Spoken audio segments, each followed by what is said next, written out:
I want to thank you, Secretary Mattis, General Dunford, members of the Cabinet, members of the armed forces, first responders, and most importantly, to the families and to the survivors.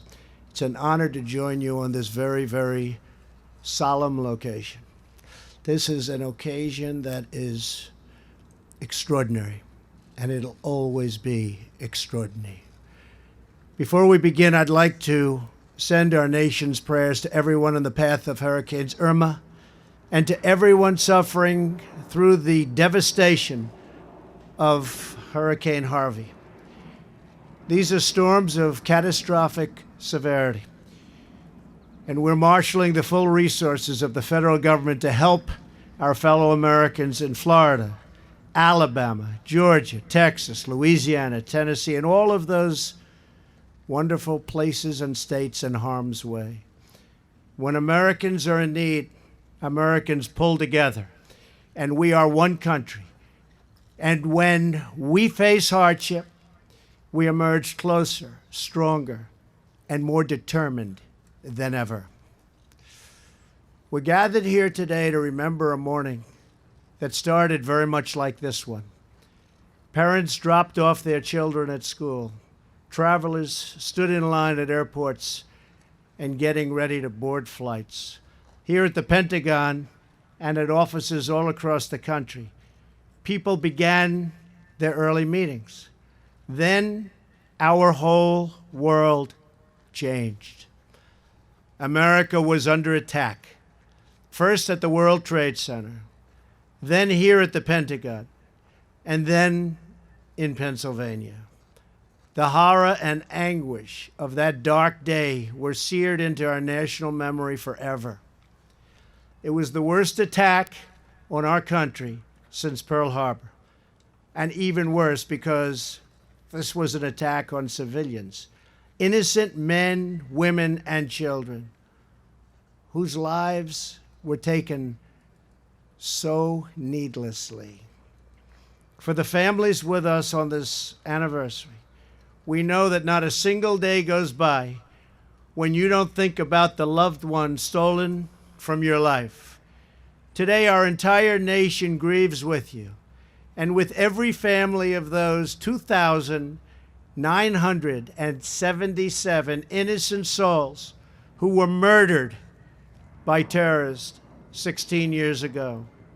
Each family here today represents a son or daughter, a sister or brother, a mother or father who was taken from you on that terrible, terrible day.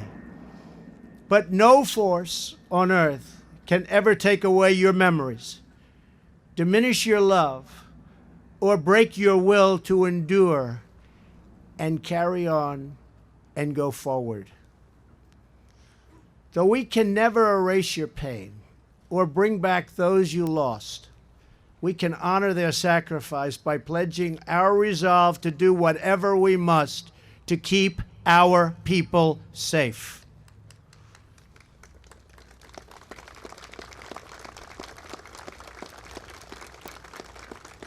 On that day, not only did the world change, but we all changed.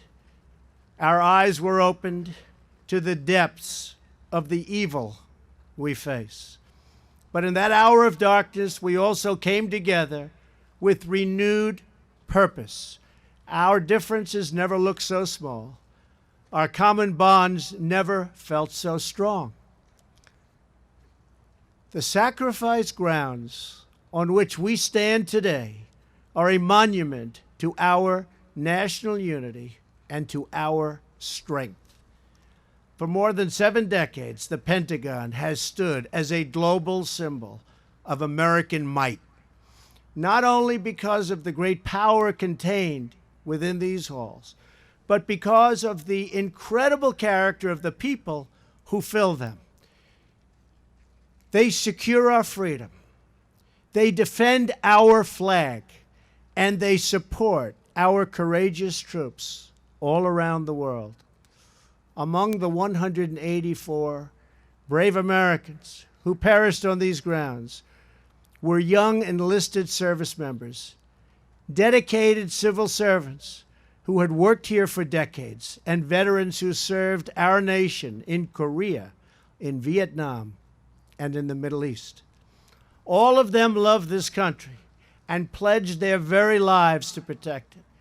That September morning, each of those brave Americans died as they had lived, as heroes, doing their duty and protecting us and our country.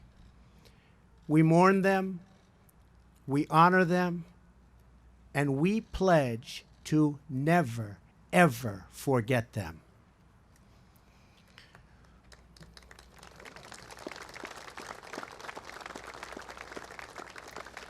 We also remember and cherish the lives of the beloved Americans who boarded Flight 77 at Dulles Airport that morning. Every one of them had a family, a story, and beautiful dreams. Each of them had people they loved and who loved them back. And they all left behind a deep emptiness that their warmth and grace once filled so fully and so beautifully.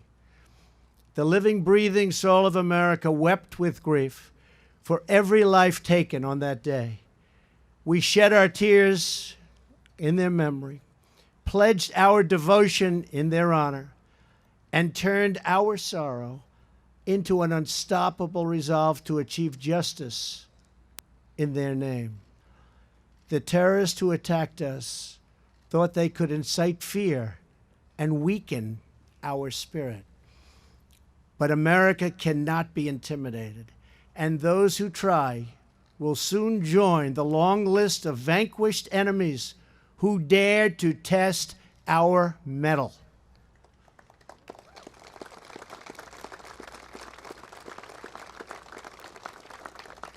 In the years after September 11th, more than 5 million young men and women have joined the ranks of our great military to defend our country against barbaric forces of evil and destruction. American forces are relentlessly pursuing and destroying the enemy's all civilized people, ensuring, and these are horrible, horrible enemies, enemies like we've never seen before. But we're ensuring that they never again have a safe haven to launch attacks against our country. We are making plain to these savage killers that there is no dark corner beyond our reach, no sanctuary beyond our grasp, and nowhere to hide anywhere on this very large earth. Since 9/11, nearly 7,000 service members have given their lives fighting terrorists around the globe. Some of them rest just beyond this fence, in the shrine to our nation's heroes, on the grounds of Arlington National Cemetery. They came from all backgrounds, all races, all faiths, but they were all there to dedicate their lives, and they defend our one great American flag.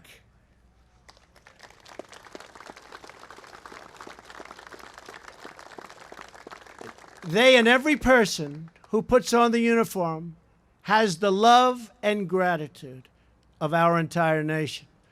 Today, as we stand on this hallowed ground, we are reminded of the timeless truth that when America is united, no force on earth can break us apart. No force.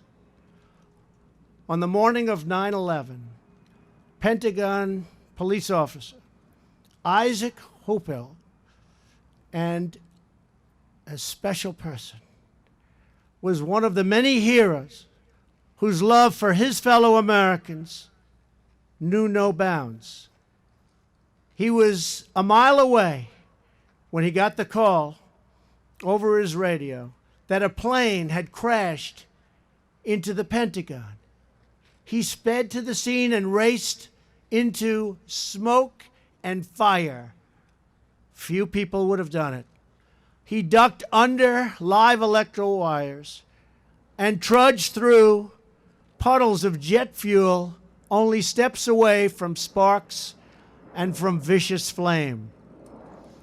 In the pitch black, he began calling out people in need of help. Isaac heard faint voices, and he wanted to answer those faint voices. One by one, he carried people out of the burning rubble. He kept going back into the smoldering darkness, calling out to anyone who could hear, anyone who was alive. He saved as many as 20 people who had followed his voice. He carried 8 himself. For nearly 36 hours, Isaac kept on saving lives, serving our nation, and protecting our safety in our honor and our hour of need. And today, Isaac continues to do exactly that.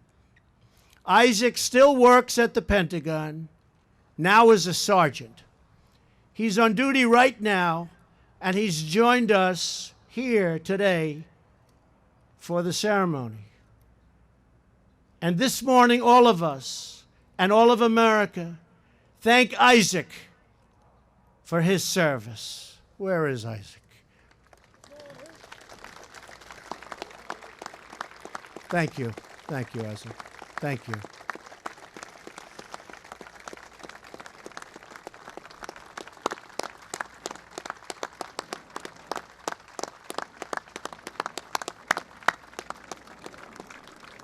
To Isaac and to every first responder and survivor of the attack you carry on the legacy of the friends you lost, you keep alive the memory of those who perished, and you make America proud. Very, very proud. To the family members with us today, I know that it's with a pained and heavy heart that you come back to this place. But by doing so, by choosing to persevere through the grief, the sorrow, you honor your heroes. You renew our courage, and you strengthen all of us. You really do. You strengthen all of us. Here on the west side of the Pentagon, terrorists tried to break our resolve. It's not going to happen. But where they left a mark, with fire and rubble, Americans defiantly raised the Stars and Stripes, our beautiful flag that for more than 2 centuries has graced our ships, flown in our skies, and led our brave heroes to victory after victory in battle. The flag that binds us all together as Americans, who cherish our values and protect our way of life. The flag that reminds us today of who we are, what we stand for, and why we fight. Woven into that beautiful flag is the story of our resolve. We have overcome every challenge, every single challenge, every one of them. We've triumphed over every evil and remained united as one nation under God. America does not bend. We do not waver, and we will never, ever yield. So here at this memorial, with hearts both sad and determined, we honor every hero who keeps us safe and free, and we pledge to work together, to fight together, and to overcome together every enemy and obstacle that's ever in our path. Our values will endure. Our people will thrive. Our nation will prevail, and the memory of our loved ones will never, ever die. Thank you. May God bless you. May God forever bless the great United States of America. Thank you very much. Thank you. Thank you.